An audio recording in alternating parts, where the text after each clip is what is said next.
Magandang hapon mga bata! Nandito tayo ngayon sa Kantahan Na!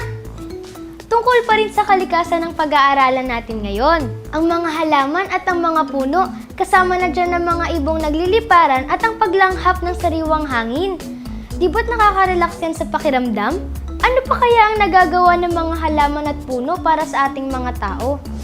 Alam niyo ba mga bata, kung wala ang mga ito, paano kaya mapipigilan ang pagbaha? Wala ding lilinis ng hangin na nilalanghap natin. Kaya magkakasakit ang maraming tao. Pero ang lahat ng yan ay mapapanatili kung lahat tayo ay magtutulong-tulong.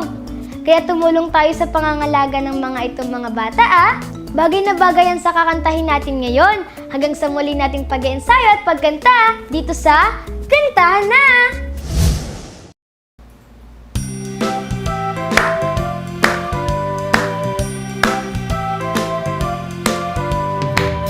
Lunti ang kapaligiran, okay gandang pagmasdan,